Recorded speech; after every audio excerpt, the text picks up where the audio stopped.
حضرت والا کے اس چینل کو سبسکرائب کریں اور بیل آئیکن پر کلک کر کے آل نوٹیفیکیشن کو سلیکٹ کریں تاکہ حضرت والا کے سارے بیانات آپ تک پہلے پہنچیں۔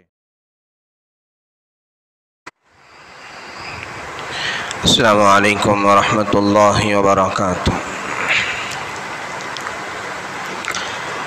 الحمد لله نحمده ونستعينه ونستغفره ونؤمن به ونتوكل عليه ونعوذ بالله من شرور أنفسنا ومن سيئات أعمالنا من يهده الله فلا مضل له ومن يضلله فلا هادي له ونشهد أن لا إله إلا الله وحده لا شريك له ونشهد أن سيدنا وسندنا وحبيبنا ومولانا محمدا عبده ورسوله أما بعد فقد قال الله تبارك وتعالى أعوذ بالله من الشيطان الرجيم بسم الله الرحمن الرحيم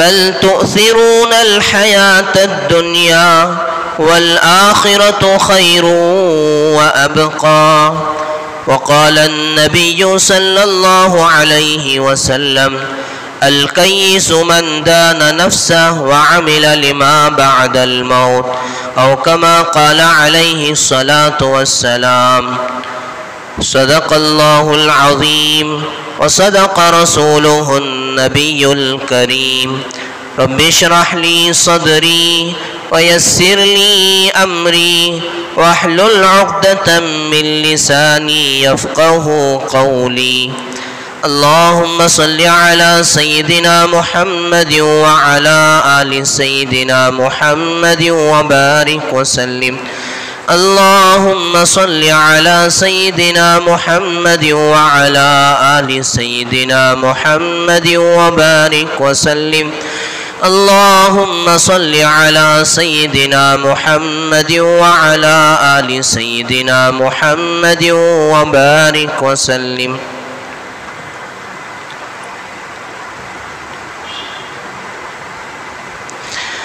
بزرگان محترم، نوجوانان عزیز، قرآن مجید کی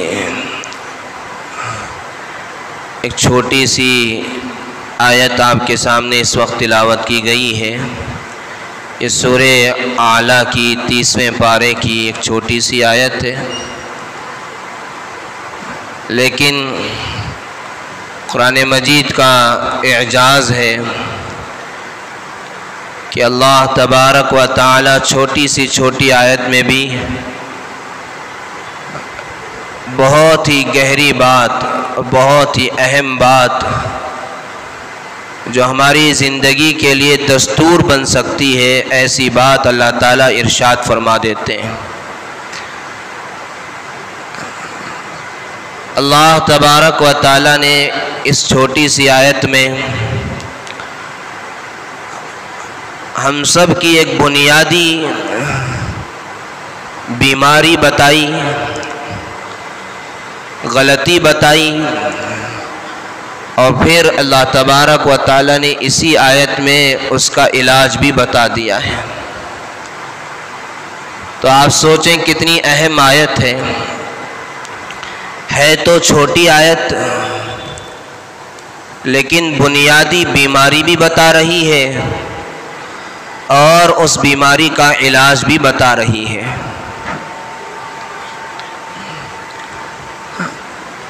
بیماری کیا ہے؟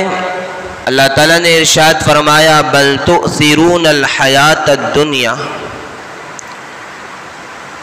کہ تم دنیاوی زندگی کو ترجیح دیتے ہو۔ ہر معاملے میں سب سے پہلے دنیا کو دیکھتے ہو کہ مجھے اس میں دنیا کا کیا فائدہ ملے گا، مجھے اس میں دنیا کی کیا کامیابی ملے گی، پہلے دنیا کو ترجیح دیتے ہو، پہلے نمبر پر دنیا ہے۔ یہ بنیادی غلطی، بنیادی ہم سب کی بیماری ہے۔ اگر ہم سب اپنی زندگی کا جائزہ لیں تو ہم سب اس بیماری میں مبتلا ہیں۔ پہلے ہم یہ دیکھتے ہیں کہ ہمیں اس میں دنیا کا کیا فائدہ ملے گا،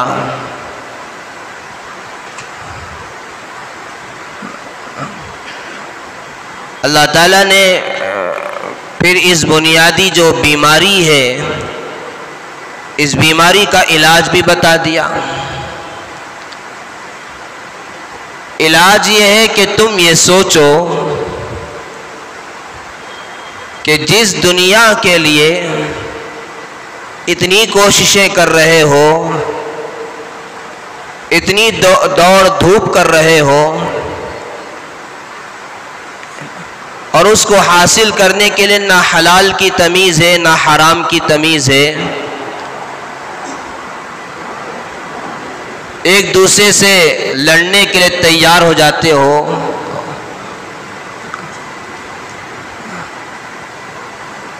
کیا یہ دنیا ہمیشہ رہنے والی ہے؟ کس پر تم ترجیح دے رہے ہو؟ ایسی زندگی پر آخرت کی ترجیح دے رہے ہو جو خیر بھی ہے، والآخرۃ خیر وابقیٰ، اور پائیدار بھی ہے، ہمیشہ رہنے والی زندگی۔ اس دنیا کے اندر اللہ تعالیٰ نے کسی خوشی کو کامل نہیں بنایا ہے، کوئی خوشی کامل نہیں ہے، ہر خوشی کے ساتھ غم کا کانٹا لٹکا ہوا ہے، اٹکا ہوا ہے۔ کوئی بھی خوشی ملتی ہے تو پتہ نہیں کب وہ خوشی ختم ہو جائے، اس کا صدمہ رہتا ہے، اس کی فکر رہتی ہے، آج ختم ہو جائے، کل ختم ہو جائے۔ اللہ تعالیٰ نے کسی کو بیٹے کی خوشی عطا فرمائی، بیٹی کی خوشی عطا فرمائی، لیکن کیا ہمیشہ رہے گی بیٹی؟ وہ بیٹا ہمیشہ رہے گا؟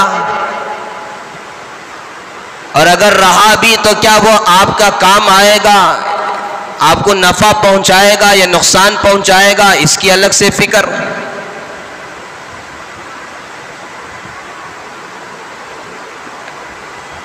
بیٹی کی شادی ہو گئی، یقیناً بڑی خوشی کی بات ہے، لیکن کیا اس بات کی گارنٹی ہے کہ یہ خوشی ہمیشہ باقی رہے گی؟ شادی ہونے کے بعد یہ فکر ہے کہ سسرال والے میری بیٹی کے ساتھ کیسا معاملہ کریں گے، داماد میری بیٹی کے ساتھ کیسا سلوک کرے گا۔ تو ہر خوشی کے ساتھ غم کا کانٹا اٹکا ہوا ہے۔ کوئی دنیا کے اندر ایسی خوشی نہیں ہے جس میں کوئی غم نہ ہو، کوئی صدمہ نہ ہو۔ لوگ یہ سمجھتے ہیں کہ دولت اگر جمع ہو جائے، پیسے اگر میرے پاس جمع ہو جائیں تو مجھے اطمینان ہو جائے، مجھے سکون مل جائے۔ گھر بنا رہا ہے تو یہ سوچتا ہوا بناتا ہے کہ ایک مرتبہ گھر کمپلیٹ ہو جائے، پورا بن جائے تو مجھے سکون مل جائے۔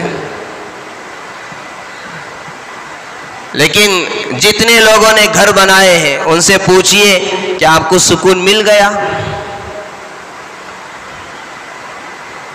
بڑے سے بڑے مالدار کو دیکھیں، کئی کمپنیوں کا مالک ہے، بنگلے ہیں، کاریں ہیں، سب کچھ ہے، آپ اگر حال دریافت کریں تو کہے گا کہ رات کو نیند نہیں آتی جب تک کہ گولی نہ لے لو. بغیر گولی پیے نیند نہیں آتی ہے. اور ایک مزدور ہے جو صبح سے شام تک محنت کرتا ہے، شام کو 2 روٹی کھاتا ہے، نہ اس کے پاس ایئر کنڈیشن کمرہ ہے، نہ بہترین بستر ہے، تکیہ بھی صحیح طریقے کا نہیں ہے، اپنے ہاتھ ہی کو سہارا بنا کر تکیہ بنا کر سوتا ہے، تو مکمل 8 یا 6 گھنٹے کی میٹھی نیند سو کر اٹھتا ہے. اور ایک وہ مالدار جس کے پاس سب کچھ ہے، ایئر کنڈیشن کمرہ ہے، بہترین بستر ہے، سب کچھ ہے، لیکن بستر پر کروٹیں بدل رہا ہے، رات کو نیند نہیں آ رہی ہے. دنیا کی کوئی خوشی کامل نہیں ہے. اللہ تعالیٰ نے اس کائنات میں 3 عالم بنائے ہیں. ایک عالم وہ ہے جس میں اللہ تعالیٰ نے خوشی ہی خوشی رکھا ہے، ہمیشہ خوشی ہی خوشی، راحت ہی راحت ہے. اس عالم کا نام اللہ تعالیٰ نے جنت رکھا ہے. اللہ تعالیٰ ہم سب کو جنت الفردوس نصیب فرمائے. اور ایک عالم وہ بنایا جس میں غم ہی غم ہے، تکلیف ہی تکلیف ہے، پریشانی ہی پریشانی ہے. اس عالم کا نام ہے جہنم. اللہ ہم سب کی حفاظت فرمائے. اور ایک وہ عالم بنایا جس میں اللہ تعالیٰ نے خوشی کو بھی رکھا، غم کو بھی رکھا، راحت کو بھی رکھا، تکلیف کو بھی رکھا. اس عالم کا نام دنیا ہے جس میں ہم سب زندگی اس وقت گزار رہے ہیں. اگر انسان اس حقیقت کو سمجھ لے کہ یہ وہ عالم ہے جس میں ہمیشہ مجھے خوشی نہیں ملے گی، اور یہ وہ عالم ہے جس میں مجھے ہمیشہ غم نہیں ملے گا. ایک غم ہے، غم دور ہوگا پھر خوشی ملے گی، خوشی ہے، خوشی ختم ہوگی پھر غم آئے گا. اس دنیا کے اندر خوشی بھی ہے، غم بھی ہے، تکلیف بھی ہے، راحت بھی ہے. جو یہ چاہتا ہے کہ مجھے ہمیشہ خوشی مل جائے، مجھے ہمیشہ سکون مل جائے، اور اس کے لیے بے پناہ کوشش کر رہا ہے. نہ حلال کی تمیز ہے، نہ حرام کی تمیز ہے، کوئی فرق نہیں. جس طریقے سے چاہوں میں کماؤں، خوب جمع کر لوں، بہترین بنگلہ بنا لوں، مجھے سکون مل جائے، مجھے خوشی مل جائے. وہ اس دنیا کی حقیقت سے بالکل ناواقف ہے. اس نے اس دنیا کی حقیقت کو سمجھا ہی نہیں ہے. دنیا کی حقیقت یہ ہے کہ یہاں خوشی بھی ہے، غم بھی ہے. اگر ہمیشہ اس دنیا کے اندر خوشی ہی اور راحت ہی ملنا ہوتی تو سب سے زیادہ اس کے مستحق حضرات انبیاء علیہ السلام تھے، جو اللہ کے سب سے مقرب بندے ہیں. ان کو اس دنیا میں ہمیشہ خوشی ملتی، راحت ملتی. لیکن برخلاف اس کے حدیث پاک میں اللہ کے نبی صلی اللہ علیہ وسلم نے ارشاد فرمایا، اشد الناس بلاء الانبیاء ثم الامثل ثم الامثل، کہ سب سے زیادہ جو بلائیں آتی ہیں، پریشانیاں جو آتی ہیں، مصیبتیں جو آتی ہیں، وہ حضرات انبیاء علیہ السلام پر آتی ہیں. پھر اس کے بعد جو حضرات انبیاء علیہ السلام سے جتنا زیادہ قریب ہوگا اس پر اتنی زیادہ پریشانیاں، مصیبتیں آئیں گی. پھر اس کے بعد جو ان سے قریب ہوگا. تو دنیا کے اندر راحت بھی ہے، خوشی بھی ہے. کوئی خوشی کامل نہیں ہے، کوئی خوشی ایسی نہیں ہے جو ہمیشہ رہے. اللہ تبارک و تعالی نے ارشاد فرمایا والآخرۃ خیر، اور آخرت کی جو خوشی ہے وہ کامل ہے. خیر کے معنی کامل کے ہیں. آخرت کی خوشی کامل ہے. حدیث پاک کا مفہوم ہے کہ دنیا کے اندر انسان بہترین سے بہترین کھانا تیار کرے، کھانا کھا رہا ہے، اس کی چاہت ہے اب بھی کھاؤں اور کھاؤں، لیکن جس کھانے کو بڑی محبت کے ساتھ بنایا تھا اب اسی کھانے سے نفرت ہونے لگتی ہے. پیٹ بھر گیا اب کھانے دل نہیں چاہ رہا ہے. یہاں آ کر یہ خوشی ختم ہو گئی, یہ نعمت ختم ہو گئی. کھانا ہے بہترین, ذائقے دار کھانا موجود ہے, لیکن جتنا پیٹ اس کا حد ہے اس حد تک کھا لیا, اب اس کے بعد اسی کھانے سے نفرت. متلی آتی ہے دیکھنے پر بھی, لیکن جنت میں ایسا نہیں ہوگا. جنت میں انسان کی چاہت اللہ تعالیٰ پوری فرمائیں گے, جتنی چاہت ہے اتنی کھائے گا. وہ اس غذا سے نفرت کرنے والا نہیں ہوگا, اس کھانے سے وہ نفرت نہیں کرے گا. تو الآخرۃ خیر, آخرت کی جو نعمتیں ہیں وہ کامل ہیں. اور دوسری خوبی اس کی یہ ہے وہ ابقا, ہمیشہ باقی رہنے والی. تو اللہ تعالیٰ نے ہماری ایک بنیادی بیماری کو بتایا ہے, اس بیماری کو ہمیں سمجھنا ہے. بنیادی بیماری یہ ہے کہ تؤثرون الحیات الدنیا, دنیاوی زندگی کو ترجیح دیتے ہیں. ہمیشہ اسی کی فکر ہے کہ میرا فلاں کام ہو جائے, فلاں بزنس ہو جائے, پہلے وہ کام ہو جائے, پہلے وہ کام ہو جائے, بعد میں مسجد کو جاؤں گا, بعد میں نماز کا پابند بنوں گا, بعد میں آخرت کی فکر. دنیاوی زندگی کو ترجیح دیتا ہے, جس کی وجہ سے انسان کے اطراف میں ہمیشہ دنیا دنیا چکر کر رہی ہے, اور وہ انسان دنیا کے ہی چکر کاٹ رہا ہے. اب اس کا علاج کیا ہے؟ علاج یہ ہے کہ آخرت کی فکر پیدا کرے اور موت کو کثرت سے یاد کرے. دنیا کے اندر موت ایسی چیز ہے جس پر ساری انسانیت کا اتفاق ہے. کوئی دنیا کے اندر ایسا نہیں ملے گا. بہت سارے ایسے مل سکتے ہیں جو خدا کا انکار کرتے ہیں, جو اللہ کا انکار کرتے ہیں, آخرت کا انکار کرتے ہیں, لیکن کائنات میں آپ کو کوئی ایسا نہیں ملے گا جو موت کا انکار کرے اور وہ یہ سمجھائے کہ موت انسان کو نہیں آتی. سب کا اس پر اتفاق ہے کہ موت آنی ہے, ہر انسان کو موت آتی ہے. اور دوسری بات جس پر سب کا اتفاق ہے وہ یہ ہے کہ موت کب آئے گی کسی کو معلوم نہیں ہے. اس پر بھی سب کا اتفاق ہے. دنیا چاہے کتنی ترقی کر گئی ہو, سائنس ٹیکنالوجی میں کتنے ہی آگے بڑھ گئے ہو, چاند اور مریخ پر پہنچ گئے ہو, ڈاکٹروں کی تحقیق پتہ نہیں کہاں تک پہنچ گئی پہلے زمانے کے مقابلے میں, لیکن آج تک کوئی سائنسدان یا کوئی ڈاکٹر ایسا نہیں پیدا ہوا جو یہ بتائے کہ بھئی فلاں آدمی کو موت اب اس وقت آئے گی. نہ اسے اپنے بارے میں معلوم ہے, نہ آگے جو آدمی بیٹھا ہوا ہے اس کے بارے میں معلوم ہے کہ موت کب آئے گی. ایک بہت بڑے اللہ والے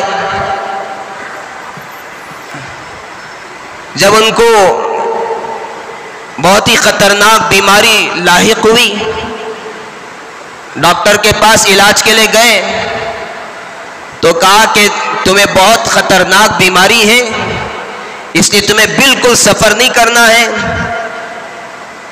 1 مہینے کے بعد آپ کی موت آ جائے گی, آپ مر جائیں گے, زیادہ سے زیادہ 1 مہینہ زندہ رہ سکتے ہیں, اس لیے بستر پر ہی پڑے رہیں, کہیں سفر نہ کریں, کوئی بڑا کام نہ کریں, مشکل کام نہ کریں, آرام کریں.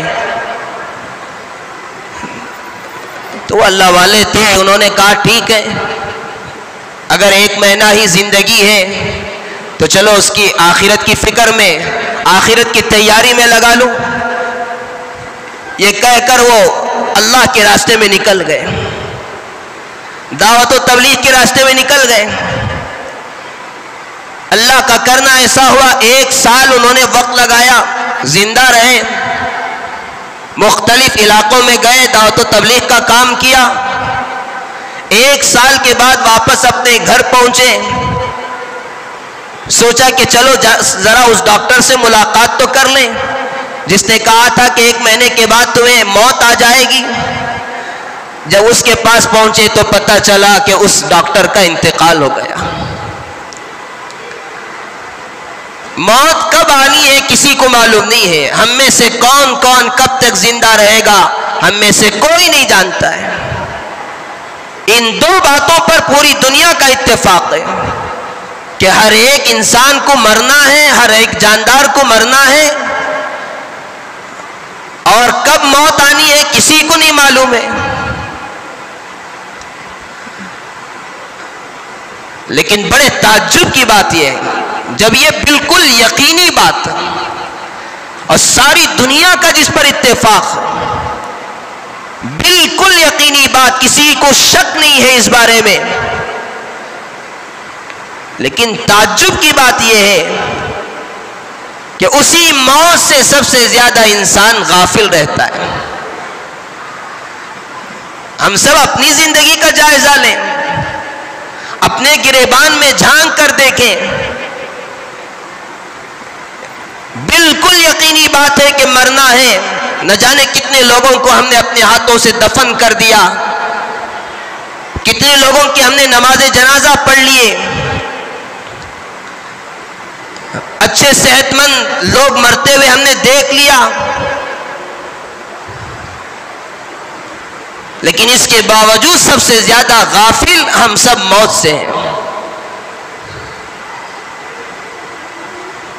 اسی کو اللہ کے نبی صلی اللہ علیہ وسلم نے ارشاد فرمایا، سب سے بڑا بے وقوف وہ ہے جو موت سے غافل ہو، موت کے بعد کی زندگی کے بارے میں تیاری کرنا چھوڑ دے، اور سب سے زیادہ عقل مند وہ ہے الکیس من دان نفسا، سب سے زیادہ عقل مند وہ ہے جو اپنے نفس کو پہچان لے، وعمل لما بعد الموت، اور موت کے بعد کی جو زندگی ہے اس زندگی کی تیاری میں لگ جائے۔ ایک صحابی نے پوچھا اللہ سب سے بڑا عقل مند کون ہے؟ حضور اکرم صلی اللہ علیہ وسلم نے ارشاد فرمایا جو کثرت کے ساتھ موت کو یاد کرنے والا ہے وہ سب سے زیادہ عقل مند ہے۔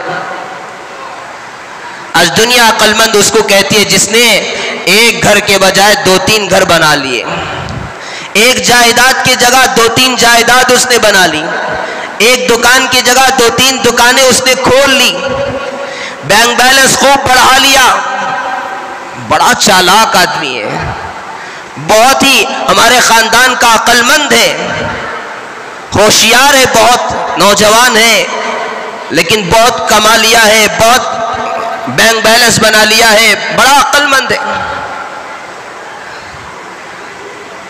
لیکن سب سے عقل مند اللہ کے نبی صلی اللہ علیہ وسلم نے اس کو قرار دیا جو سب سے زیادہ آخرت کی تیاری میں لگا ہوا ہے اور کثرت سے موت کو یاد کرنے والا ہے۔ ہم سب اپنے اپنے بارے میں طے کر سکتے ہیں کہ میں عقل مند ہوں یا بے وقوف ہوں۔ اس کے لیے کوئی دنیا کی طاقت سمجھانے کی ضرورت نہیں ہے، کوئی تھرمامیٹر یا کوئی ایسا آلہ جس کے ذریعے سے ہم یہ پہچانے کہ میں عقل مند ہوں یا بے وقوف ہوں۔ سب اپنی زندگی کا جائزہ لے لیں، سوچ لیں کہ میں دن بھر میں موت کو کتنی مرتبہ یاد کرتا ہوں۔ گھر میں یاد کر لیں تو مستورات کہتی ہیں کہ کیسی مصیبت کی باتیں کرتے ہو، توبہ توبہ کرو، کیوں زبان سے موت موت نکال رہے ہو؟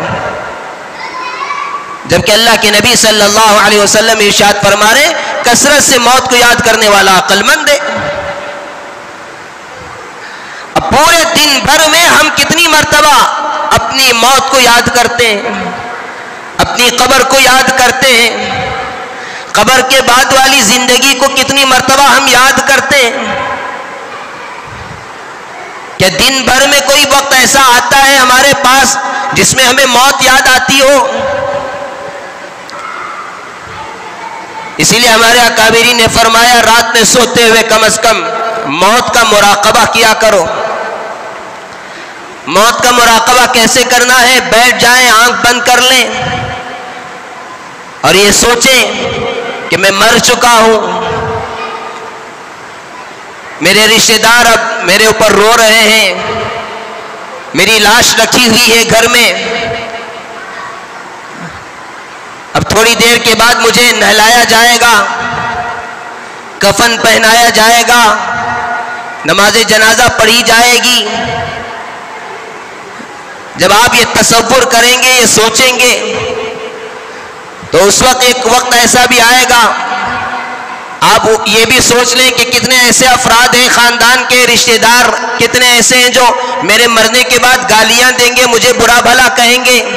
وہ سب آپ کے سامنے خود بخود آ جائیں گے، جن کے ساتھ آپ نے برا سلوک کیا ہے، جن کا مال آپ نے ہڑپ کیا ہے، جن کی جائیدادیں آپ نے ہڑپ کی ہے، جن کا آپ نے حق ادا نہیں کیا ہے. یقیناً وہ آپ کو گالیاں دیں گے، برا بھلا کہیں گے. اور جن کے ساتھ آپ نے اچھائی کا معاملہ کیا، خیر کا معاملہ کیا، جن کا حق آپ نے ادا کیا ہے، وہ سب آپ کے حق میں روئیں گے، دعائیں کریں گے.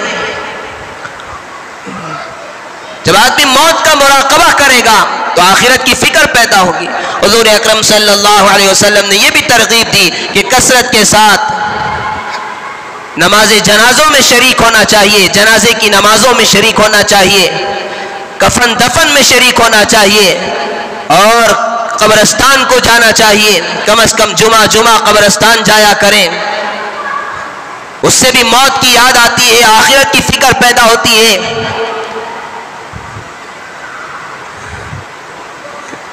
تو بیماری یہ ہے کہ دنیا کو ہر معاملے میں ترجیح دیتے ہیں، اور علاج یہ ہے کہ ہم آخرت کی فکر کریں، موت کی تیاری کریں، موت کے بعد کی زندگی کی تیاری کر لیں. سب سے بڑا عقل مند، اس سے پہلے بھی غالباً ہم نے واقعہ عرض کیا ہے، حضرت بہلول دانا کا، جو ایک مجذوب قسم کے اللہ والے تھے. ہارون رشید کا زمانہ ہے، دور ہے. حضرت ہارون رشید کے دربار میں ان کو پوری اجازت تھی، جب چاہیں آ جایا کریں ان کے ساتھ. ہارون رشید وقت کے بادشاہ ہیں، مذاق کیا کرتے تھے. ایک مرتبہ ایسے ہی بیٹھے ہوئے تھے تو حضرت بہلول دانا سے ہارون رشید نے کہا، ایک چھڑی دیتے ہوئے، کہ بہلول اگر دنیا میں آپ سے زیادہ کوئی بے وقوف ملے تو یہ چھڑی اس کو ہدیے میں، تحفے میں دے دینا، کہ میں تمہارے پاس امانت رکھ رہا ہوں. یعنی گویا یہ کہا کہ تم ہی سب سے زیادہ بے وقوف ہو. بہلول دانا نے کہا ٹھیک ہے، اپنے پاس وہ چھڑی رکھ لی. مہینے گزر گئے، سال گزر گئے. اب ہارون رشید کے دنیا سے جانے کا وقت آ گیا، بستر پر پڑ گئے ہیں. حکیموں نے کہہ دیا کہ اب کوئی علاج نہیں ہو سکتا. اب حضرت بہلول دانا عیادت کے لیے تشریف لائے. پوچھا ہارون رشید کیسے ہو؟ کہا کہ بہت لمبا سفر ہے، بہت لمبا سفر درکار ہے. پوچھا کہاں کا سفر ہے؟ کہا آخرت کا سفر ہے. اچھا آخرت کا سفر ہے، تو آپ نے لشکر بھیج دیا ہوگا، باڈی گارڈز وغیرہ کو بھیج دیا ہوگا، سامان وغیرہ بھیج دیا ہوگا.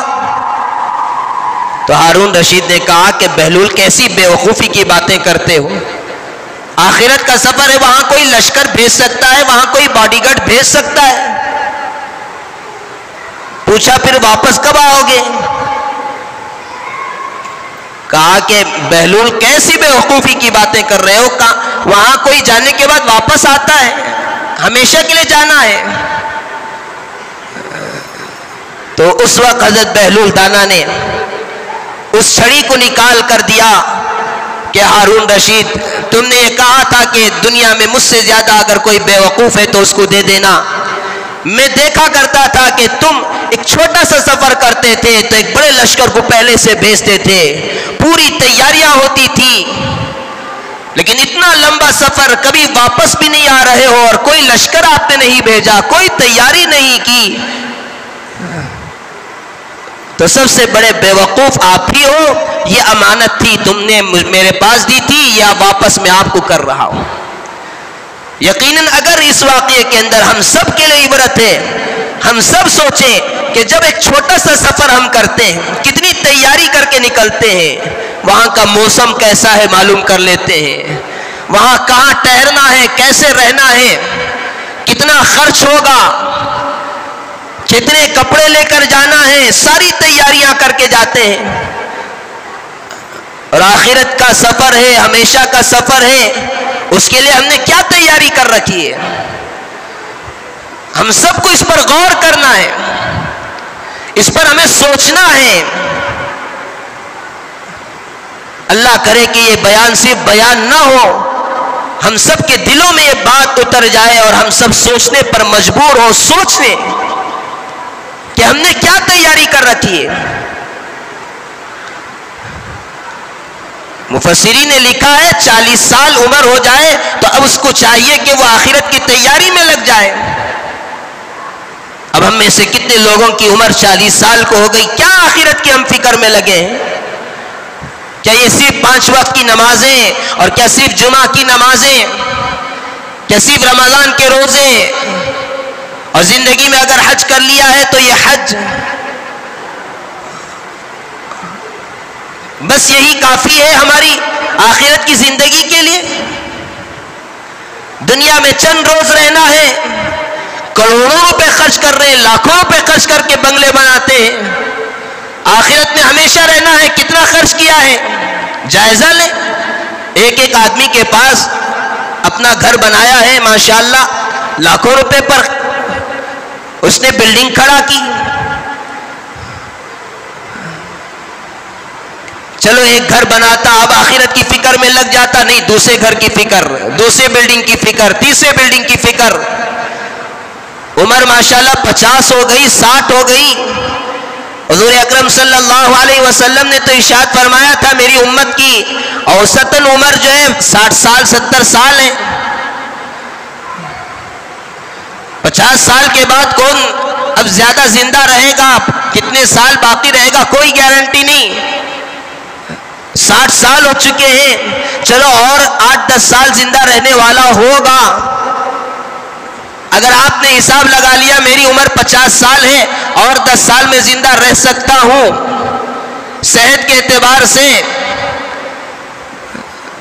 تو اگر میرے پاس 10 سال کا مال موجود ہے، 10 سال کے گزر بسر کے لیے پیسے موجود ہیں، اتنی میں نے آمدنی بنا لی ہے، تو کم سے کم اب تو مجھے فکر میں لگ جانا چاہیے کہ اب جو آمدنی آ رہی ہے چلو ہو جائے گا، اب آخرت کی فکر میں لگ جاؤں۔ بلڈنگوں پر بلڈنگیں بنا رہے ہیں۔ میرے بھائیوں میرے بزرگوں منع نہیں ہے، یہ بھی یاد رکھیں، خوب کمائیں، اچھا کمائیں، خوب ترقی کریں، لیکن آخرت کی بھی تو فکر کریں، ذرا موازنہ تو کریں کہ دنیا کے لیے ہم نے کتنی کوششیں کی ہیں، اس کے مقابلے میں آخرت کے لیے ہم نے کتنی کوششیں کی ہیں، کتنے اعمال کیے ہیں۔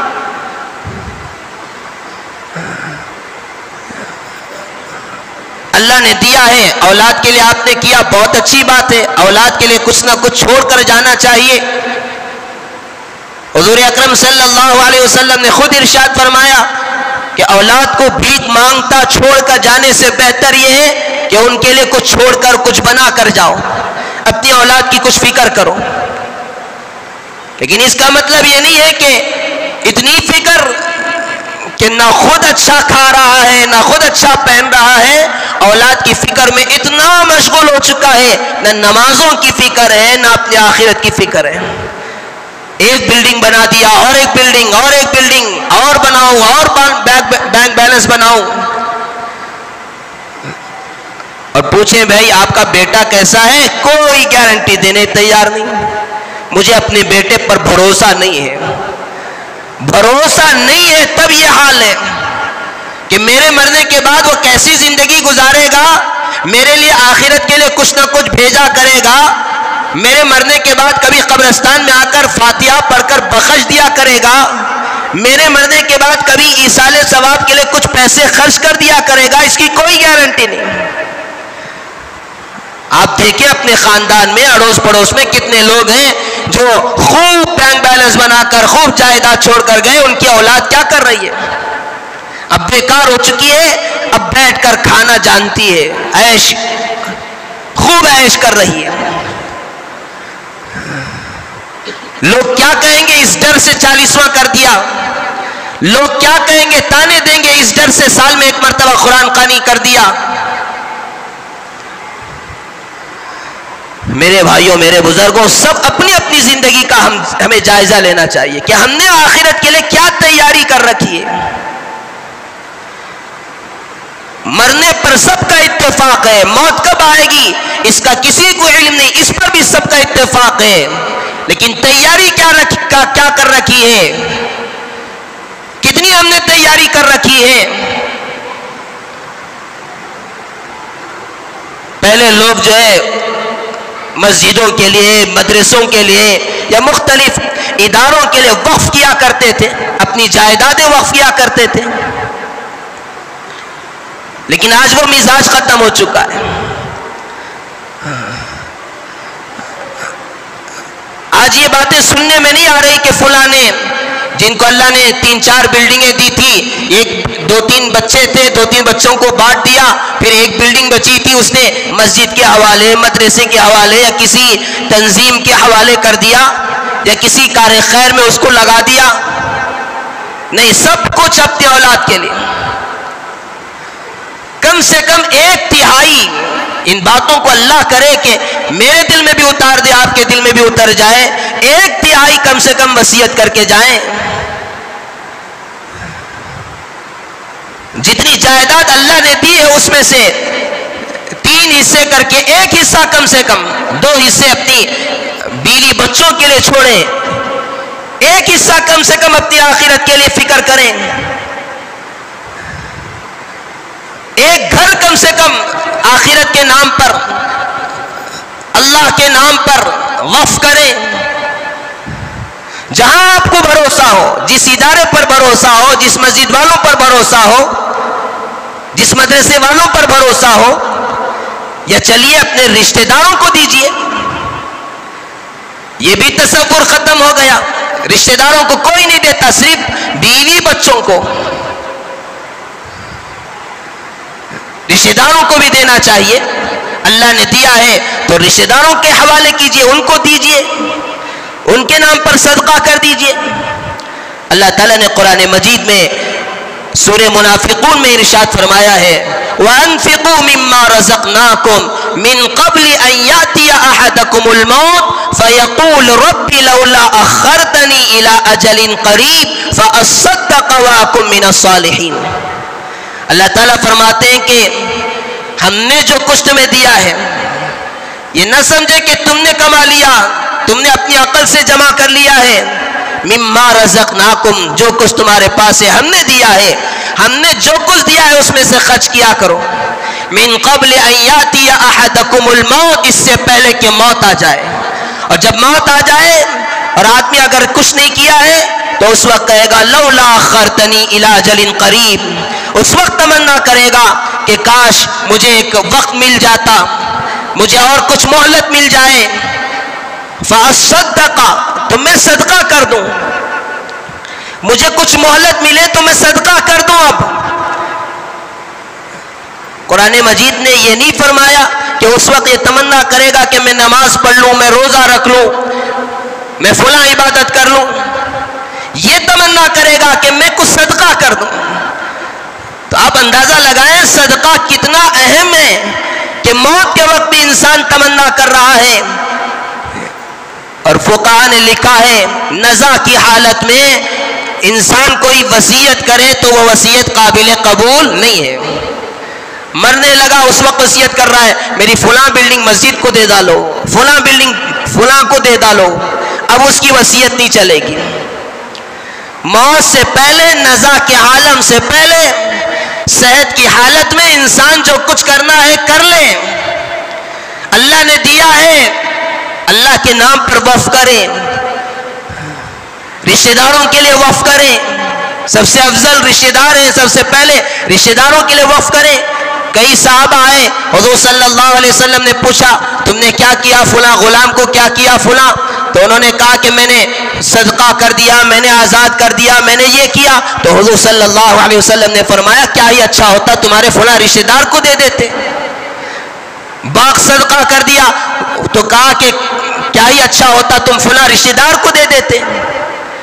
تو رشتہ داروں کو دینے میں زیادہ ثواب ہے. 500 روپے مسجد کو دینے کے لیے تیار ہے، 50 روپے رشتہ دار کو دینے کے لیے تیار نہیں ہے. شیطان کیسے دھوکہ دیتا ہے. رشتہ داروں پر خرچ کرنے پر زیادہ ثواب ہے. رشتہ داروں کے لیے وقف کریں، یا کسی جہاں آپ کو اطمینان ہے وہاں اس ادارے کے لیے وقف کریں. اپنی آخرت کی فکر کریں، اپنی آخرت کی تیاری کریں. یہ مختصر زندگی ہے، موت یقینی ہے، سب کو آنی ہے، اور کب آئے گی کسی کو معلوم نہیں ہے. اور موت آنے کے لیے کسی بیماری، اس کے لیے اللہ محتاج نہیں ہے کہ بیماری آئے پھر موت آئے. اللہ جب چاہے لے لیں گے. صحت مند کو بھی لے لیتے ہیں، تندرست کو بھی لے لیتے ہیں، اچھے سے اچھے باڈی بلڈر کو بھی لے لیتے ہیں. جب چاہتے ہیں اللہ لے لیتے ہیں. موت کا وقت ہے، ایک لمحہ پیچھے اور ایک لمحہ آگے نہیں ہوگا. سب اپنی آخرت کی فکر کریں، اپنی موت کی فکر کریں، اور اس کے لیے ایک تو وصیت نامہ تیار کریں. جو کچھ وصیت کر سکتے ہیں وصیت کریں. نمازوں کے بارے میں، روزوں کے بارے میں وصیت کریں. کتنی نمازیں باقی ہیں، کتنے روزے باقی ہیں، اس کی تیاری کریں. یہ سب موت کی تیاری ہے. اور جو ہو سکتا ہے اللہ کے لیے وقف کر دیں. جائیدادیں اللہ کے نام پر وقف کریں، رشتہ داروں کے لیے وقف کریں. جو ہو سکتا ہے کر لیں، آخرت کی تیاری کر لیں. یہی موقع ہے. یہ موقع ہاتھ سے چلا جائے پھر انسان پچھتاوے کے علاوہ کچھ ہاتھ نہیں آئے گا. اللہ تبارک و تعالی مجھے اور آپ سب کو اس کی فکر نصیب فرمائے. صحیح معنی میں آخرت کی تیاری کر لینے کی توفیق عطا فرمائے. اللہ تبارک و تعالی صحیح سمجھ نصیب فرمائے. اور دنیا کے سب سے بڑے عقل مند جن کو کہا گیا، سب سے زیادہ عقل مند جن کو کہا گیا، اللہ تبارک و تعالی مجھے اور آپ سب کو بھی عقل مندوں میں شامل فرمائے. وآخر دعوانا الحمدللہ رب العالمین. سبحان ربی العلی الاعلی الوہاب. اللہم لک الحمد و لک الشکر یا اللہ. اللہم صلی علی سیدنا محمد وعلی آل سیدنا محمد وبارک وسلم.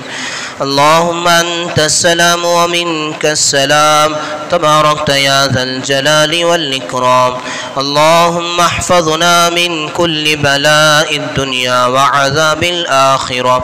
ربنا اغفر لنا ولوالدینا وللمؤمنین یوم یقوم الحساب.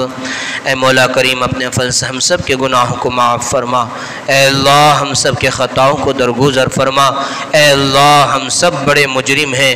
جس مقصد کے لیے آپ نے ہمیں دنیا میں بھیجا تھا اللہ اس مقصد کو بھلا بیٹھے ہیں. اے اللہ دنیا میں آپ نے ہمیں آخرت کے لیے محنت کرنے کے لیے، تیاری کرنے کے لیے بھیجا ہے. اے اللہ ہم آخرت کو، موت کو بھلا بیٹھے ہیں. اے اللہ اس جرم عظیم کو معاف فرما دیجئے، سچی توبہ نصیب فرما دیجئے. اے اللہ ہم سب کو یقین ہے کہ ہم سب کو مرنا ہے اور آپ کے پاس آ کر اے اللہ ایک ایک چیز کا حساب دینا ہے. لیکن اے اللہ پھر بھی غفلت والی زندگی گزار رہے ہیں. اے اللہ اپنے ہی فضل و کرم سے ہم سب کو عقل مندوں میں شامل فرما دیجئے. اے اللہ بے وقوفوں میں شامل نہ فرمائیے جو دنیا کماتے کماتے بکتے بکتے اے اللہ دنیا میں ایسے مشغول ہیں کہ اے اللہ آخرت کو بھلا بیٹھے ہیں، آپ کی نافرمانیاں کر رہے ہیں، حضور صلی اللہ علیہ وسلم کے طریقے کو چھوڑ بیٹھے ہیں. اے اللہ ہم سب کو ان میں شامل نہ فرمائیے. اے اللہ ہم سب کو ایسا بنا دیجئے جیسا آپ چاہتے ہیں. اے اللہ اپنی پسند کے مطابق ہمیں بنا لیجئے. اے اللہ اپنا بنا لیجئے. اے اللہ ہم سب کو اپنا بنا لیجئے. اے اللہ اپنا قرب نصیب فرما دیجئے، اپنی محبت نصیب فرما دیجئے. اے اللہ آپ کے مقرب بندوں کی صحبت نصیب فرما دیجئے، جن کی صحبت میں بیٹھ کر ہمیں آخرت کی فکر پیدا ہو جائے۔ اے اللہ ایسے مقرب بندے ہمیں نصیب فرما دیجئے۔ اے اللہ اپنے ہی فضل و کرم سے نمازوں کا اہتمام نصیب فرما دیجئے۔ اے اللہ بغیر نماز کے نہ دنیا میں کامیابی ہے نہ آخرت میں کامیابی ہے۔ اے اللہ اپنے ہی فضل سے خشوع و خضوع والی نماز نصیب فرما دیجئے۔ اے اللہ موت سے پہلے موت کی تیاری کر لینے کی توفیق عطا فرما دیجئے۔ اے اللہ دنیا میں ایک چھوٹا سا سفر ہم کرتے ہیں تو بہت کچھ تیاریاں کر کے نکلتے ہیں۔ اے اللہ آخرت کا جو اصل سفر ہے، ہمیشہ کا سفر ہے، پھر کبھی لوٹ کر نہیں آنا ہے۔ اے اللہ اس سفر کی پوری تیاری کر لینے کی توفیق عطا فرما دیجئے۔ اے اللہ قبر کی تنگی سے بچا لیجئے، زندگی کی تنگی سے بچا لیجئے، اللہ گھروں کی تنگی سے بچا لیجئے، رزق کی تنگی سے بچا لیجئے۔ اے اللہ عافیت نصیب فرما دیجئے۔ اے اللہ برکت اور عافیت والی روزی نصیب فرما دیجئے۔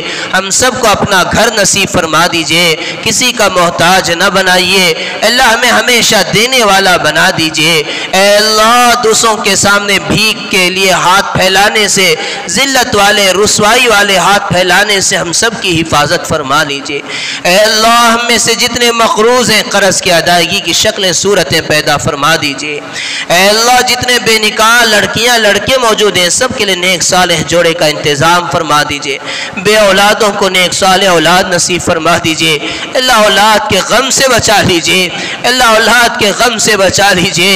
اے اللہ ماں باپ کو اپنا بوجھ اے اللہ ہلکا فرما دیجئے۔ اے اللہ نیک صالح جوڑے کا انتظام فرما کر ماں باپ کا بوجھ ہلکا فرما دیجئے۔ اے اللہ ہمارے بچوں کے مستقبل کو سنوار دیجئے، ہمارے بھائی بہنوں کے مستقبل کو سنوار دیجئے۔ اے اللہ رشتہ داروں کے حقوق ادا کرنے کی توفیق عطا فرما دیجئے۔ میاں بیوی میں خوب محبتوں والی الفتوں والی زندگی نصیب فرما دیجئے۔